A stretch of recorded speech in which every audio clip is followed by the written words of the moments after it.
एक दिन की बात है। एक दिन बाजू चील अपने 5 अंडों को लेकर मीनू चिड़िया के घर में आती है। मीनू चिड़िया बाजू चील को देखकर बहुत ज्यादा डर जाती है और वे बाजू चील से कहती है, बाजू चील, तुम मेरे घर में क्यों आई हो? क्या तुम मेरा शिकार करने के लिए आई हो? चिड़िया, तुम मुझसे बिल्कुल भी मत डरो। मैंने पक्षियों का शिकार करना छोड़ दिया है और मैं अपने ये 5 अंडों को लेकर यहाँ पर इसीलिए आई हूँ कि मैं पहाड़ों की तरफ अपना एक लकड़ियों का घर बना रही हूँ। लेकिन मेरे पास अभी अपने इन 5 अंडों को रखने की कोई भी जगह नहीं है। इसीलिए मैं जानती हूँ कि तुम बहुत ही रहमदिल हो, इसीलिए मैं अपने अंडों को लेकर तुम्हारे घर में आई हूँ। मीनू चिड़िया, क्या तुम कुछ दिनों के लिए मेरे इन 5 अंडों को अपने घर में रख सकती हो? चील बहन, आप बिल्कुल भी चिंता ना करें। आपको मेरे घर में जितने दिन भी अपने अंडों को रखना है मैं रख लूंगी और आप बिल्कुल भी चिंता मत करिएगा। मैं आपके अंडों का अच्छे से ध्यान रखूंगी। मेरा जैसे ही लकड़ियों का घर तैयार हो जाएगा मैं फौरन वापस आकर अपने अंडों को ले जाऊंगी। इतना कहकर वे बाजू चील वहाँ से चली जाती है। ये सारे अंडे चील बहन के हैं। मुझे इन अंडों का बहुत अच्छे से ध्यान रखना होगा। अगर इसमें से एक भी अंडे को कुछ भी हो गया तो चील बहन तो मुझे नहीं छोड़ेंगी। बहुत प्यास लग रही है। चलो मैं जल्दी से जाती हूँ और नदी से पानी पीकर आ जाती हूँ। फिर ये कहकर वे मीनू चिड़िया नदी की तरफ पानी पीने के लिए चली जाती है। कालू जी, ये मीनू चिड़िया तो कहीं चली गई है। चलो हम घर की खिड़की से जाकर देखते हैं कि मीनू चिड़िया के घर में भोजन पड़ा है। हाँ रानी, मीनू चिड़िया के घर में थोड़ा बहुत तो भोजन पड़ा ही होता है। चलो हम जल्दी से खिड़की से देखते हैं। फिर कालू कौवा और रानी कौवी घर की खिड़की से मीनू चिड़िया के घर के अंदर झांकने लगते हैं। रानी, ये मीनू चिड़िया के घर में तो बिल्कुल भी भोजन नहीं दिख रहा। लगता है सुबह मीनू चिड़िया सारा भोजन खा गई होगी। कालू जी, ये सब छोड़ो, मैं देखो सामने कितने सारे अंडे हैं। लगता है ये सारे अंडे मीनू चिड़िया के हैं। लेकिन मीनू चिड़िया ने इतने सारे अंडे दिए और ये बात हमें पता ही नहीं। हाँ रानी, मीनू चिड़िया ने इतने सारे अंडे दिए हैं। मतलब कुछ ही दिनों में इस जंगल में सबसे ज्यादा बच्चे मीनू चिड़िया के होंगे।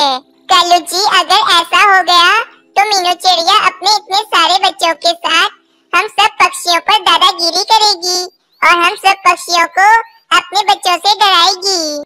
रानी, मुझे तो हैरत है कि मीनू चिड़िया ने इतने सारे अंडे दिए और ये खबर हमें पता ही नहीं चली। अगर इन अंडों में से बच्चे निकल गए तो इस पूरे जंगल में एक वाहिद मीनू चिड़िया ही होगी जिसके इतने सारे बच्चे होंगे और मैं ऐसा होने नहीं दूंगी। चलो रानी, हम मीनू चिड़िया के सारे अंडों को चोरी कर यहाँ से ले जाते हैं और कहीं ले जाकर फोड़ देते हैं। हाँ कालू जी, ये एकदम ठीक रहेगा।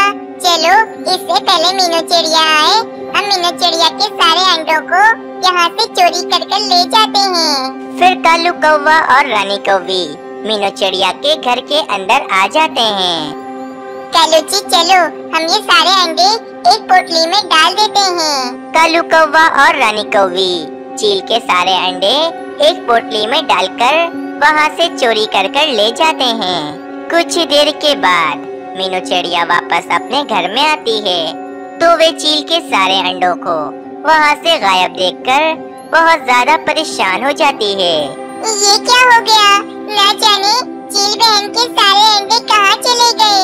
लगता है मेरे जाने के बाद किसी ने चील बहन के सारे अंडे चोरी कर लिए हैं।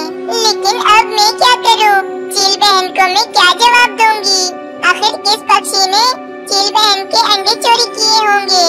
कालू कौवा और रानी कौवी चील के सारे अंडों को लेकर एक गुफा में आ जाते हैं। रानी, चलो हम इन सारे अंडों को यहीं पर ही फोड़ देते हैं ताकि इन सारे अंडों का यहीं पर ही काम तमाम हो जाए। कालू जी, मैं क्या कहती हूँ, हम इन अंडों को नहीं फोड़ते हैं बल्कि इन अंडों में से जो बच्चे निकलेंगे हम उन्हें पाल पोस कर बड़ा कर लेंगे और फिर जब ये बच्चे बड़े हो जाएंगे तो हम पूरे जंगल पर दादागिरी करेंगे और अपने बच्चों के साथ हम सभी पक्षियों को डराएंगे और खूब राज करेंगे। हाँ रानी, तुम बिल्कुल ठीक कह रही हो। अगर हमने इन अंडों में से निकले हुए बच्चों को बड़ा कर दिया तो पूरे जंगल में हमारे ही सबसे ज्यादा बच्चे होंगे और हम पूरे जंगल में राज करेंगे। कालू कौवा और रानी कौवी ये समझ रहे थे कि ये अंडे मीनू चिड़िया के हैं, लेकिन उनको तो ये पता ही नहीं था कि ये अंडे मीनू चिड़िया के नहीं बल्कि बाजू चील के हैं। दूसरी तरफ मीनू चिड़िया तो बहुत ज्यादा परेशान होती है।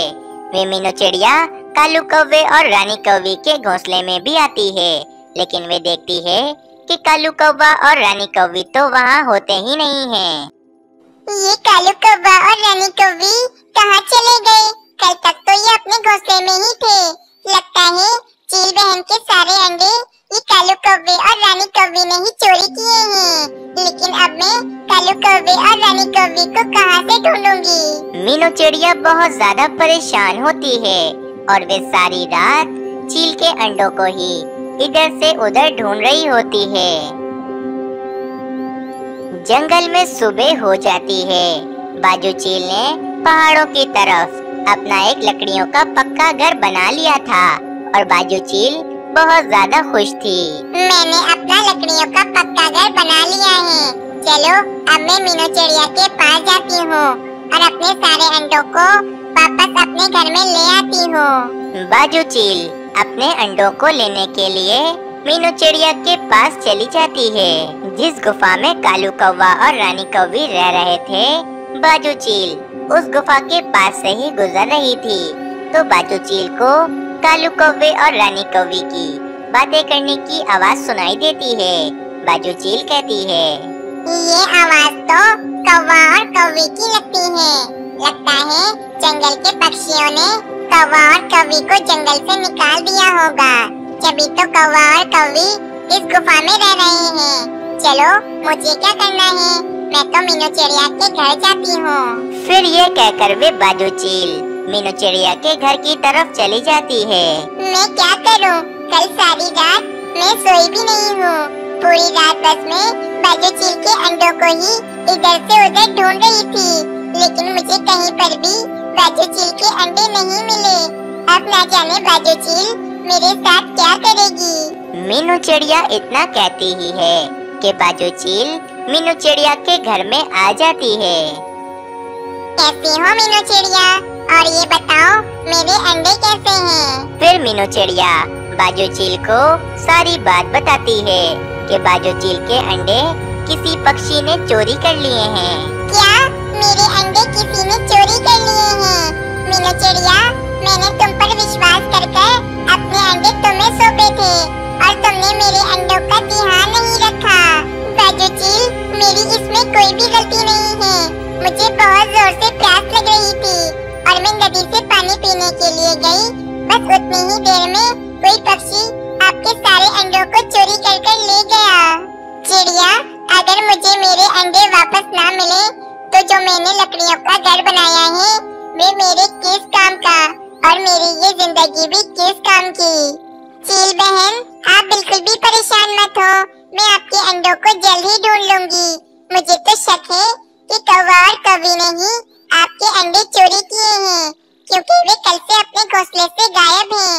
न जाने वे कहाँ गए हुए हैं। चिड़िया, मुझे पता है कि वे कौवा और कौवी कहाँ हैं। जब मैं तुम्हारे घर पर आ रही थी तो रास्ते में मुझे एक गुफा दिखी थी। उस गुफा में से उस कौवा और कौवी की आवाज आ रही थी। मुझे यकीन है कि उस गुफा में वे कौवा और कौवी हैं। चील बहन, चले, आप मुझे उस गुफा में ले चले। मुझे यकीन है कि कालू कौवे और रानी कौवी ने ही आपके अंडे चोरी किए हुए हैं, जभी तो वे उस गुफा में रह रहे हैं। बाजू चील और मीनू चिड़िया उस गुफा की तरफ चले जाते हैं जिसमें कालू कौवा और रानी कौवी रह रहे होते हैं। मीनू चिड़िया और बाजू चील जैसे ही उस गुफा के अंदर आते हैं तो वे कालू कौवे और रानी कौवी को उस गुफा में देखते हैं और बाजू चील अपने अंडों को भी देख लेती है। चील बहन, मैंने आपसे नहीं कहा था कि कालू कौवे और रानी कौवी ने ही आपके अंडे चोरी किए होंगे। क्या ये सारे अंडे चील दीदी के हैं? पर हमें तो लग रहा था कि ये सारे अंडे मीनू चिड़िया तुम्हारे हैं। हाँ मीनू चिड़िया, तभी तो हमने ये सारे अंडे चोरी किए। हम नहीं चाहते थे कि पूरे जंगल में सबसे ज्यादा बच्चे तुम्हारे हों। बाजू चील को कालू कौवे और रानी कौवी पर बहुत ज्यादा गुस्सा आता है और बाजू चील कालू कौवे और रानी कौवी को बहुत ज्यादा पीटने लगती है। प्यारे दोस्तों, आप सबको ये कहानी कैसी लगी